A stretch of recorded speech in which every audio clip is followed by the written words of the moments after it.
దీనిని గొడ్డలి అంటారు. తమరు జీవితంలో ఎప్పుడొకప్పుడు ఏదో విధంగా దీన్ని ఉపయోగించే ఉంటారు. ఇక్కడ విషయం ఏమిటంటే, ఈ గొడ్డలి లేకుండా ఏ వృక్షాన్నైనా నరకటం సులభం కాదు. ఒకసారి మీరే ఆలోచించండి.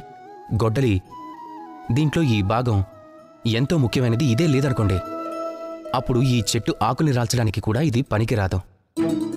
ఇప్పుడు చెప్పండి, ఈ ఎండిపోయిన కట్టెపిడి ఎక్కడి నుంచి వచ్చింది మనకి? ఆ చెట్టు నుంచే. ఈ చెట్టు దీనిని వద్దని వదిలేసింది. ఇప్పుడు ఆ వృక్షాన్ని అంతం చేయడానికి ఈ కట్టెపిడే ఆయుధంగా రూపొందింది. మన జీవితంలో మనకి ఇష్టమైన వారు, మన బంధుమిత్రులు, వారిలో ఎవరికైనా కాలం సహకరించినప్పుడు, వారి పరిస్థితి దయనీయమైనదైనప్పుడు వారిని ఏమాత్రం వదిలేయకండి. వారికి కావాల్సింది కొద్దిపాటి మనోబలం, కొంచెం ధైర్యం. వారికి సహాయం చేయడం తమరి కర్తవ్యం. నిజానికి వారికి అండగా ఉండటం వల్ల ఏ లాభం లేకపోయినా వారికి దూరంగా వెళ్తే మాత్రం వారి వల్ల తమరికి హాని జరిగే అవకాశం ఉంది. వారికి సహాయం చేస్తున్నట్లయితే సమయం వచ్చినప్పుడు వారు మీకు తప్పక సహాయం చేయగలరు. రాధాకృష్ణ.